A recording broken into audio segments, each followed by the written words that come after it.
دن کے کون سے وقت میں اگر ایک بلی آپ کے قریب آتی ہے تو یہ اللہ کی طرف سے ایک پیغام ہوتا ہے۔ اس پیغام کو کیسے سمجھا جائے اور کیسے معلوم ہو کہ وہ بلی کیا کہنا چاہتی ہے؟ مسجد نبوی میں ایک بلی نے ایک پاکستانی کی شکایت رسول اللہ سے کیوں کی تھی، اور رسول اللہ نے اس پاکستانی شخص کو خواب میں آ کر کیا فرمایا؟ روضہ رسول کے اندر پیش آنے والا یہ واقعہ آپ کو رونے پر مجبور کر دے گا۔ اسلام میں بلی کا مقام کیا ہے اور رسول اللہ کو بلیوں سے اتنی محبت کیوں تھی؟ سائنس احادیث پاک کی روشنی میں بلیوں کے بارے میں کون سی ایسی راز کی باتیں بظاہر جان چکی ہیں جنہیں اگر آپ سمجھ لیں تو آپ کبھی بھی بلی کو خود سے دور نہیں کریں گے؟ گھروں میں پالے جانے والے جانداروں میں سب سے خوبصورت اور معصوم بلی ہوتی ہے جو رسول اللہ کو سب سے زیادہ پسند تھی۔ ام المومنین سیدہ عائشہ رضی اللہ عنہا فرماتی ہیں کہ انہوں نے رسول اللہ کو بلی کے جوٹے سے وضو کرتے ہوئے دیکھا۔ سائنس نے انہی احادیث کی روشنی میں تجربات سے یہ ثابت کیا کہ اگر کوئی بلی کسی نجاست کو کھائے بغیر کسی برتن میں کھانا یا پانی پیتی ہے تو حیران کن طور پر اس برتن میں موجود کھانا یا پانی بالکل صاف رہتا ہے، جیسے اسے کسی نے چھوا ہی نہ ہو۔ سائنسدانوں کی ایک تحقیق کے مطابق بلی کے منہ میں موجود بیکٹیریا دوسرے جانداروں کے برعکس بے ضرر ہوتے ہیں، یعنی اس سے انسان کو کوئی بیماری لاحق نہیں ہوتی بشرطیکہ بلی نے کوئی گندی چیز نہ کھائی ہو۔ اس کے علاوہ سائنس کی ایک اور حیران کن تحقیق میں یہ بات سامنے آئی ہے کہ بلی کے جسم کے بالوں میں ایسی پوشیدہ توانائی ہوتی ہے جو اس کے قریب موجود انسان کے جسم کی منفی توانائی کو اپنے اندر جذب کر لیتی ہے۔ یہ وہ منفی توانائی ہے جو انسان کو ڈپریشن، بیماری اور طرح طرح کی مصیبتوں میں مبتلا کر سکتی ہے۔ سائنسدانوں کا کہنا ہے کہ اگر ایک بلی کو 20 لوگوں کے ساتھ ایک کمرے میں رکھا جائے تو وہ تمام لوگوں کی منفی توانائی جذب کرنے کی صلاحیت رکھتی ہے۔ رسول اللہ نے بلیوں کو آنے جانے والوں سے تشبیہ دی ہے۔ ایک حدیث میں آتا ہے کہ آپ نے فرمایا، یہ بلی نجس نہیں، یہ تو تمہارے پاس آنے جانے والوں میں سے ہے۔ اس حدیث میں بلی کو گھر کے خادم سے تشبیہ دی گئی ہے کیونکہ خادم کی طرح بلی کا بھی گھروں میں آنا جانا بہت ہوتا ہے۔ اگر اسے ناپاک قرار دیا جاتا تو گھر والوں کو بہت دشواری پیش آتی۔ بلی وہ جانور ہے جو مسجد نبوی سمیت زیادہ تر مساجد میں دیکھی جاتی ہے، جو اس بات کا ثبوت ہے کہ ایک پاک جانور ہے جس سے رسول اللہ محبت کرتے تھے۔ اسی لیے آپ صلی اللہ علیہ وسلم نے بلی سمیت تمام جانداروں سے نرمی سے پیش آنے کا حکم دیا ہے۔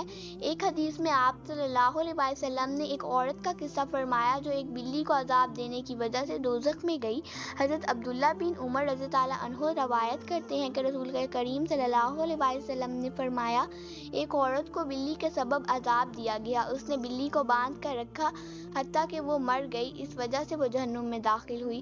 اسی طرح حضرت اسماء بنت ابی بکر رضی اللہ عنہا روایت کرتی ہیں کہ رسول اللہ نے سورج گرہن کی نماز پڑھی، نماز کے بعد آپ نے فرمایا، دوزخ مجھ سے اتنی قریب ہوئی کہ میں نے کہا، پروردگار، کیا میں دوزخ والوں میں سے ہوں؟ اتنے میں آپ نے ایک عورت کو دیکھا جسے ایک بلی نوچ رہی تھی۔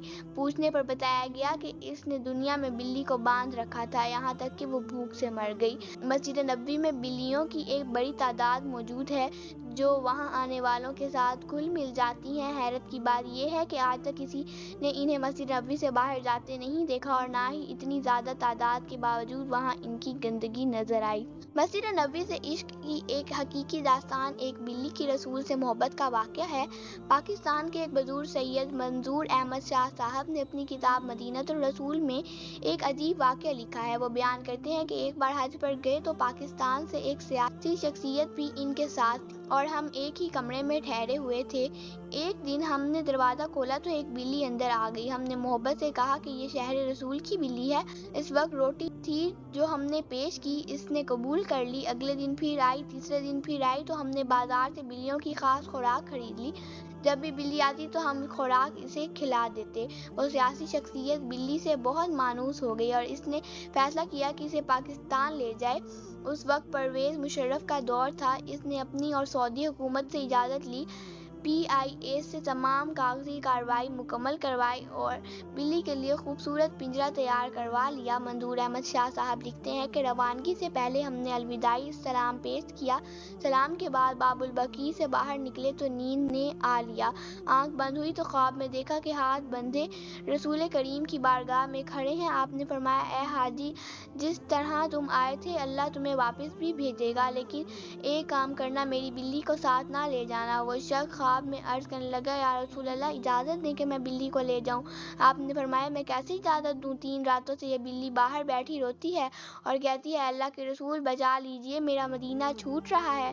میں آپ کا مدینہ اور آپ کا درد چھوڑ کر نہیں جانا چاہتی۔ سوچیں کہ وہاں کی ایک بلی رسول اللہ سے کتنا عشق کرتی ہے۔